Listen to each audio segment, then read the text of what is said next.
आज मैं बहुत ही मज़े का बेसन का पराठा बना रही हूँ। ये वाला पराठा हम लोग बचपन में बड़े शौक से खाते थे और बहुत मज़े का लगता था।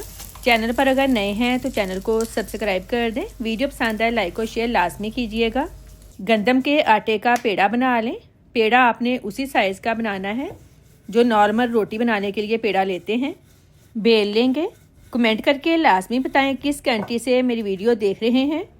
आप देसी घी लगा लेंगे। कुकिंग ऑयल या फिर बनास्पति घी भी लगा सकते हैं। खुश्क आटा छिड़केंगे। इस तरह से कट लगा लें। अब यहाँ से पकड़ें और इस तरह से रोल कर लें। और मेरे सारे व्यूवर्स का बहुत शुक्रिया, आप मेरी रेसिपीज़ पसंद कर रहे हैं। आप पेड़े को 2 मिनट के लिए रेस्ट दें। तब तक मिक्सचर रेडी कर लेते हैं। 1 कप बेसन लेंगे। ये 2 पराठों का मिक्सचर है। अगर आप ज़्यादा पराठे बनाना चाहते हैं तो सब चीज़ों की क्वांटिटी उस हिसाब से बढ़ा लें। नमक 1/2 टीस्पून, क्रश चिली 1/2 टीस्पून, कूटा ज़ीरा 1/2 टीस्पून, कूटा खुश्क धनिया 1 टीस्पून। पानी डालकर मिक्सचर रेडी कर लें। स्पाइसेस आप अपने टेस्ट के हिसाब से कम या ज़्यादा कर सकते हैं। मिक्सचर ना ज़्यादा पतला हो और ना ही ज़्यादा गाढ़ा। ये वाली कंसिस्टेंसी परफेक्ट है।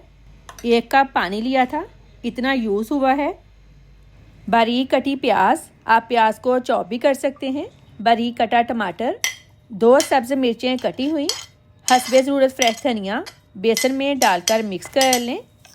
पेड़े को रखे हुए 2 मिनट हो गए हैं। बेल लेंगे। और मेरे सारे व्यूवर्स का बहुत शुक्रिया, आप मेरी रेसिपीज़ पसंद कर रहे हैं। तवे पर डालेंगे। जब एक साइड से थोड़ा पक जाए साइड चेंज करके मिक्सचर लगाएंगे। फ्लेम लो कर दें ताकि दूसरी साइड जले ना।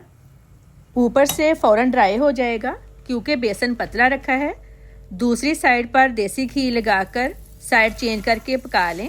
यकीन करें ये पराठा इतना टेस्टी बनता है, आप खाएंगे तो और पराठे खाने से अपने हाथों को नहीं रोक पाएंगे।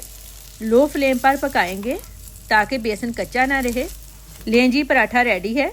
लुक से आपको पता चल गया होगा ये कितना क्रिस्पी है। बहुत ही मज़े का बेसन वाला पराठा रेडी है। वीडियो पसंद आए लाइक और शेयर लाजमी कीजिएगा। अल्लाह हाफिज़।